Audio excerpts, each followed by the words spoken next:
Hi there, welcome back to the sofa sessions. Today it's not a sofa, it's the bed. I have my reasons, but it's going to be the last part of this work and it's going to be very short. So there was an action step that we requested you to complete. I requested you, if you did, uh, drop it in the comment sections. So it was about adding frictions to the things, what you could do, what you couldn't, your cans and your cans, and then the frictions you could add and the frictions you could remove. So that assignment, if you've done it, please drop a comment. But I assume nobody did it, so it's okay if you haven't.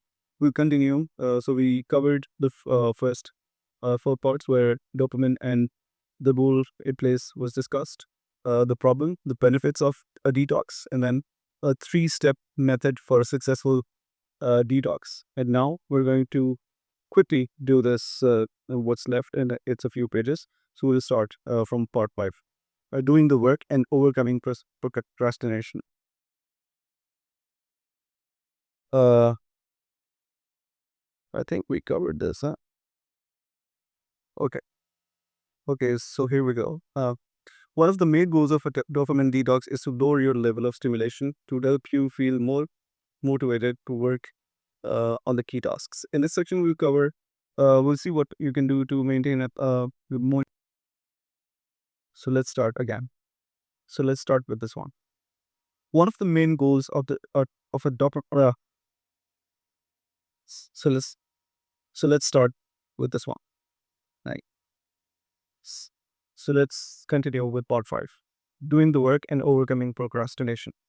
One of the main goals of a dopamine detox is to lower your level of stimulation to help you feel more motivated to work on the key tasks. In this section, we'll see what you can do to maintain the momentum and overcome your tendency to procrastinate. Plan your day. Being intentional with your day is an effective way to boost your productivity. When you take time, uh, when you take time each day to decide what you want to accomplish, you limit the risk of distraction. Consequently, the more intentional you are, the better. Planning your day is important for the following reasons. It gives you an opportunity to clarify what tasks are important and which ones aren't. It reduces the odds of your mind distracting you during the day. Because you know exactly what you have to do, you can move from one task to the next smoothly and without distraction. You will feel less stressed and more in control. Instead of reacting to your environment and letting it distract you, you will move toward your goals proactively. We discussed a bit about planning your day, starting your day with writing the things that you want to accomplish. So that's always a good idea. Um, how to plan your day?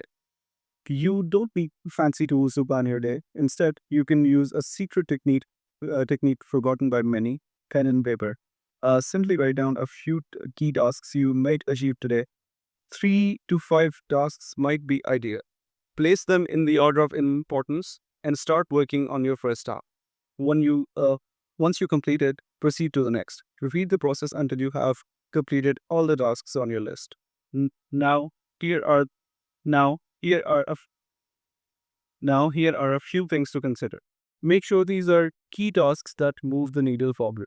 To help you identify your major task, you can ask yourself the following question: if I could complete only one task today, which one okay, if I could complete only one task today, which one would have the greatest impact? If you're still unsure, ask yourself this question: if I could complete only one task today before taking a month off, which would that task be? You'll notice that your most important tasks are often the ones you want to do the least. Perhaps it's because they are challenging. Perhaps you don't know where to start, or perhaps they're boring. But your dopamine detox will help make these tasks easier to tackle. If it does it, it would be a great book. Note that you can use the same method to set weekly, quarterly, monthly, and yearly goals. I also recommend you create a long term vision. It could be a 5 or 10 year plan. Of course, it won't be perfect, but simply having an idea of the direction to follow will make a huge difference. To set short term goals, reverse engineer what you must do to reach your long term goals. For instance, if I want to write a book in the next 90 days, one goal could be to create an outline. Another could be to complete the first draft. And to hit that target, I would establish a specific daily word count. So, action step they're asking us to do is write down your daily and weekly goals. Uh, Schedule one major task to work on each morning. While there are thousands of books on productivity, only a few principles matter. I believe the most important one is to identify your key task and tackle it first thing in the morning and do it consistently. Even though you might have a never ending to do list, there are always a few major tasks that, when completed, will skyrocket your productivity. Unless you can complete them, nothing else will really matter. The key to productivity can be summarized into three words: focus, consistency, and impact. Focus.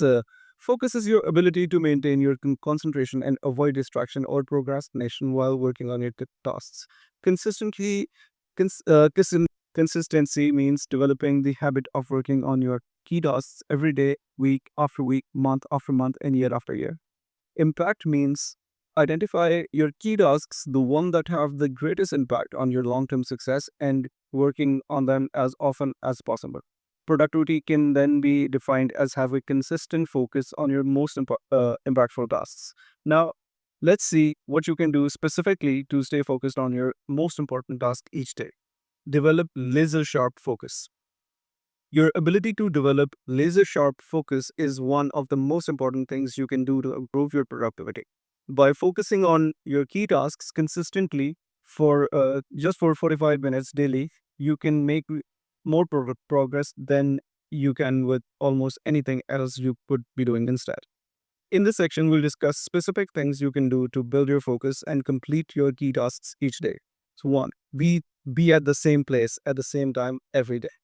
As we mentioned before, a simple routine, a simple daily routine will help you condition your mind, help you feel more in control, and lower your stimulation. As a result, starting work will become easier. One thing that will strengthen your routine is to be at the same place at the same time each day. The famous writer Stephen King sits at his desk every day at the same time and writes. He doesn't wait for inspiration to come. Instead, he starts knowing that inspiration will come as he immerses himself in his work. Do the same thing. Choose a time and place where you'll be tackling your major tasks each day. Then practice doing it one by one at a time, and you will gradually build your consistency and focus. Remember, productivity is nothing more than focusing on your most important task and doing so consistently. What about you? Where will you be when you just dedicate time to do your most important work, and when will you start? So comment this. Um, Choose a trigger.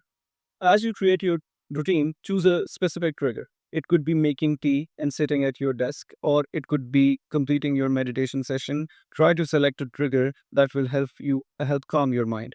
When you are relaxed, you'll find it easier to begin work. What about you? What activity could kickstart your daily routine? For some people, it could be uh, showers, taking showers. Could reset them. Three, get started. Once you have created your routine and identified your trigger, get started. If you can start work on your tasks for a few minutes, you'll likely build enough momentum to keep going. You might even experience flow. Named by the psychologist Mihaly, whatever that name is, it's very difficult. The flow is a mental state in which you're so fully immersed in an activity that you become hyper focused while experiencing a sense of underlying enjoyment. Again, the more relaxed you are, the easier it gets to focus. So just get started and don't worry about completing your task perfectly. It's okay if you don't feel motivated or creative. Taking action will generate motivation and stimulate your creativity.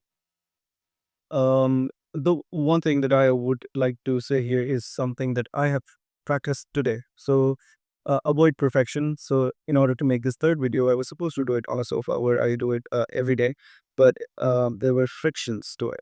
So, I had to make that setup, lighting, and everything. Uh, but I didn't do it because it's hard to it's a friction, and I removed it. I came back to my room doing this here, so it's already helping getting started. and to be consistent. So I wanted to complete this. This is the third night I wanted to complete it. So I think this book worked on me. So thank you, Mr. Thibaut Murise. I still don't know how to pronounce this now. So number four, eliminate distractions. When you work, remove all distractions except if it's your daughter. You can't remove that distraction because she wants sleep without you, and she wants to be in the camera, and he wants to wave at the camera. And yes, okay, eliminate distractions. We can't eliminate such distractions, but yeah, let's keep, keep on doing what we're doing. Okay, when you work, remove all distractions, turn off notifications on your phone, disconnect from social media, and stay away from the internet unless it's needed for specific research. In addition, ask others not to disturb you. Ask others not to disturb you. The more you practice working this distraction free, the stronger your focus will become. Number five, work without interruptions. Now that you have eliminated distractions, work continuously without interruptions. I recommend 45 minutes of intense work as a maximum. If you want to do several sessions, take a 5 to 10 minute break between each work block. I think this method is called Pomodoro, which I think is that you do 45-minute session and a 15-minute break. So I think it's that, but we'll read a book on that later. Following the 5 steps above will uh, Following the 5 steps above will strengthen your focus and boost your productivity. And as you procrastinate less, you'll feel better, which will positively impact other areas of your life. To learn more on how to develop laser sharp focus, refer to book 3 in the series, Powerful Focus. So this guy wants us to read his like 8 book series, which we could consider doing, but for now we'll just stick to this one. So action step is follow the steps below to develop laser sharp focus. Decide what time you will focus on your key tasks. Then make sure you're at the same place at the same time each day. Uh, Number two, choose a specific trigger to signal the start of your morning routine. Number three, just get started. When you work on your tasks for a few minutes, you will be more likely to enter the flow and keep working longer.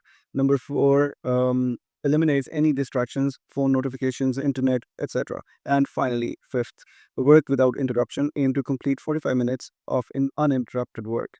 Um, Beware of open systems. The activities with the biggest potential for distractions are usually part of an open system. What is an open system?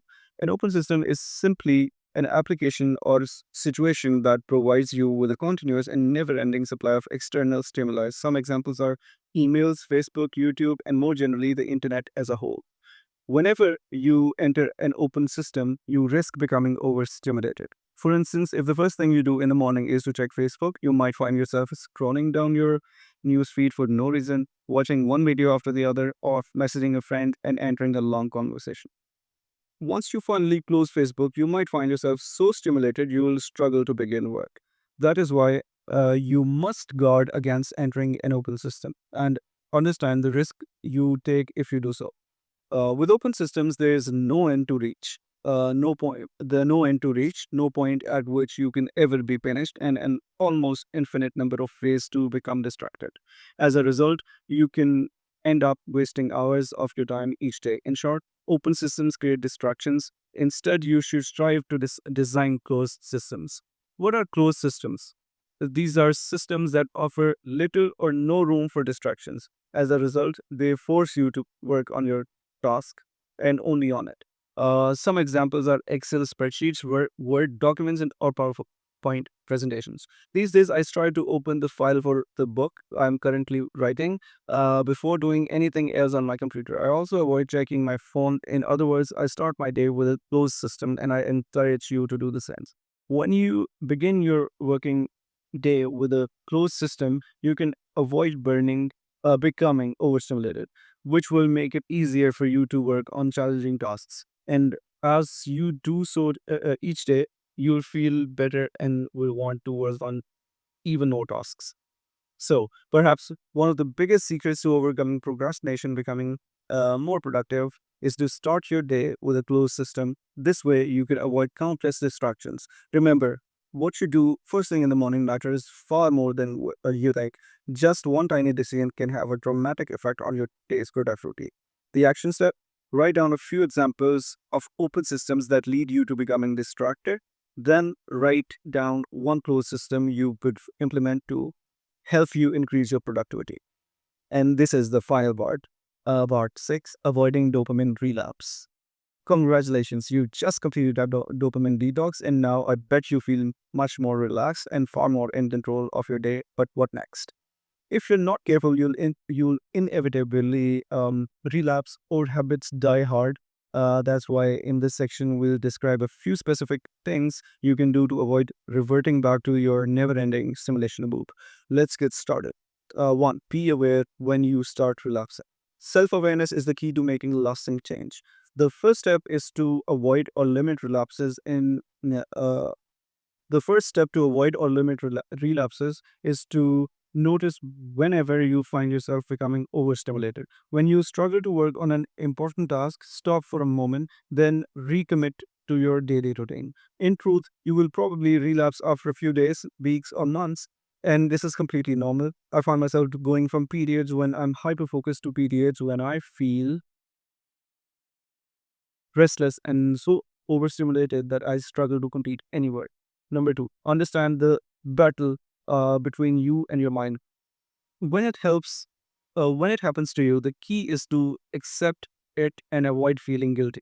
Beating yourself up won't help you build a successful daily routine. It will only make things worse. Therefore, don't dwell on it. Don't feel guilty or ashamed of yourself.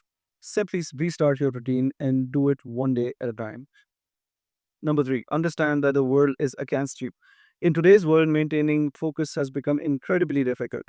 That's because everybody is vying for your attention. And I'm not just talking about our family members, friends, or colleagues. I'm also talking about marketers, YouTubers, or bloggers. Nowadays, more than ever, the ability to attract people's attention is one of the biggest sources of income for many companies. In short, your focus is worth a lot of money, which is why YouTube, Facebook, and Instagram do everything they can to keep you glued to your screen. However, your focus is also worth a lot of money to you. When you reclaim your focus and use it to achieve your biggest goals, you can transform your life radically. You can make more money by channeling your focus into great work, and you can increase your well being by redirecting it toward more meaningful activities, that is, spending time with your family and friends or engaging in your favorite hobbies. Here's my point: the world is working against you. There will always be someone trying to grab your attention. As such, you have two choices. You can protect your focus by building habits and systems, or you can remain unprepared and let anyone distract you from the important things you should be doing with your time. Which option will you choose? Um, per- uh, point four. Prepare a contingency plan. An effective way to avoid relapsing is to create a contingency plan. To do so, think of all the ways you are likely to lose your focus and revert to your previous behaviors and guard against them by creating a contingency plan. So, what things could make you relapse? For instance, if I check my phone first thing in the morning, I'll probably end up jumping from one stimulation to the next. I'll check Facebook, then perhaps reply to a message. This message may remind me of something else I need to do, or it might give me ideas. Suddenly, my mind will become agitated and provide me with a plethora of good reasons not to write this morning. To create your contingency plan, consider all the activities with the highest potential for destruction. To identify them, revisit the list of cats you created earlier. Envision the worst case scenarios, what could lead you to lose focus and stop doing your morning routine. Your what could lead you to lose focus and stop doing your morning routine? Using your action guide, write down all the worst case scenarios you can think of. Prepare yourself mentally. Visualize yourself going through these scenarios. How will you react? Now, how would you like to react? See yourself dealing with these scenarios the best way possible. 5. Put a sustainable system in place. The key to lowering your levels of stimulation is to implement a simple and sustainable system. The system doesn't necessarily entail a complete shutdown from distractions, but it does require putting in place habits that will help you stay focused. Consequently, as we've seen before, make sure you have a simple daily routine you can stick to consistently. Number 6, cultivate the here and now neurotransmitters. To prevent overstimulation, cultivate the here and now neurotransmitters, which include endorphin, oxytocin, or serotonin. These neurotransmitters are the opposite of dopamine neurotransmitters in that they make you feel calmer and more present. To activate these neurotransmitters, incorporate activities that ground you in the present, such as meditation. By meditating even for a few minutes, you can practice being more present in the moment. To do so, close your eyes and focus on attention on your breathing. You can also place your attention to one of your five senses, then switch to another sense and another, and so on. There are no incorrect ways to meditate. Look for meditation books for beginners, search for meditation videos online, or simply experiment and see what works best for you. Stretching. When you stretch, you automatically relax your body and slow your breathing, which enables you to feel calmer and more present. Mindfulness. This means being aware of what's going inside you and around you. There are many ways to practice mindfulness. For example, you can eat slowly while noticing each flavor or texture, or you can place your attention on your body and observe all the sensations you're experimenting from head to toe. You could also practice completing household or work related chores while trying to be as present as possible. Contemplative walking. How present are you when you go for a walk? Do you hear the birds singing? Do you feel the wind blowing on your face? Do you notice the shape of the clouds? Often people become stuck in their head thinking of their next task or worrying about problems in their life. Don't be like them. Next time you go for a walk, observe things around you as if you were seeing them for the first time. Focus on each of your senses. See things you've never seen before. Hear sounds you've never heard before. Smell aromas you've never smelled before. Experience bodily sensations you've never noticed before. Be present. Deep social interactions. Interacting with other human beings activates neurotransmitters such as oxytocin, which is sometimes called the love hormone.